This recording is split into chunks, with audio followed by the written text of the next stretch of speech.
What's up, guys? So what we're showing off today is we're showing off modeling paste, acrylic modeling paste that you can pick up at I believe got this at Hobby Lobby.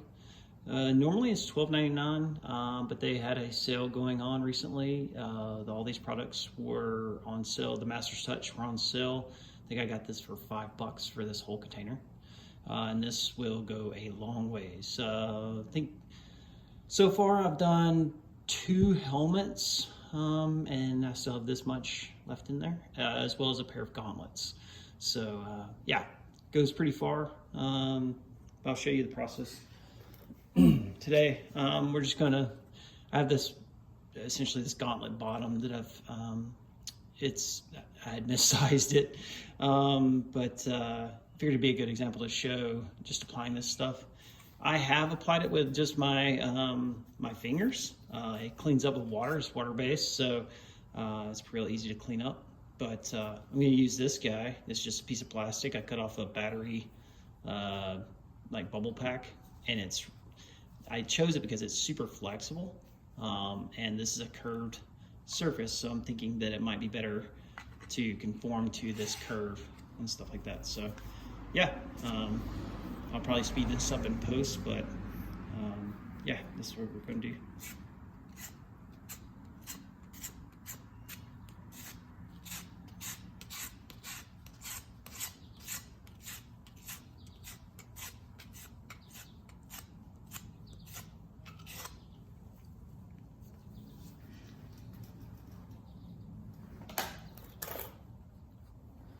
I am just going to use a glove and smear it on.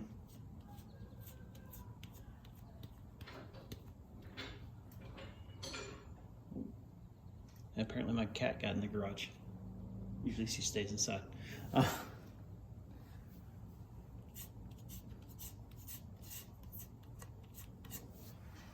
Yeah, so I'm not really, especially for this first coat, I'm not really being too gingerly with the application, right? So what I'll do is I'll let this dry, and I'll actually come back with a sanding sponge, a really used sanding sponge. It hardly has any grit to it at all, with some water. And what happens, because it's water-based, it'll reactivate this putty to like a real tacky type level. And with the sanding sponge and the water, it kind of allows me to like push these high points around and kind of smooth out the surface. And there's my cat. But yeah, and then from there, then I can kind of figure out what needs work still. So like I said, I'm just not being overly cautious on how I'm applying this first coat, because I'm going to go back after it's dried and move it around with some water. So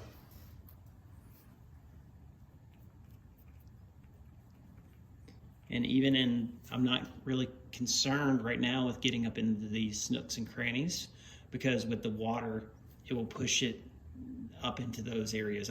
I'll really use the sponge to push, and the water to push the material up into the cracks and the crevices. So one thing, while we're looking at this, there's some really rough edges. This was how it was printed, it was down. So this is kind of rough through here. I did have I think I had a raft on this one.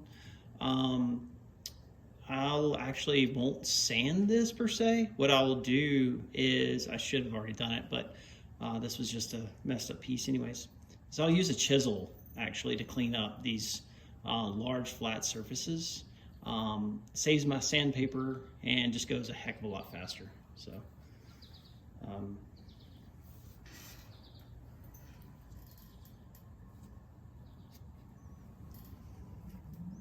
again, not being overly cautious with where I apply it, don't apply it.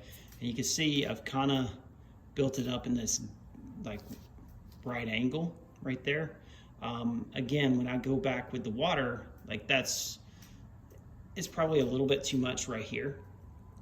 But when I go back with the sanding sponge in the water, and I'll show that, it really just smooths out all that stuff, and you'll see how it all goes. But yeah, like I said, not overly cautious with my first application of the layer, and then we'll go from there.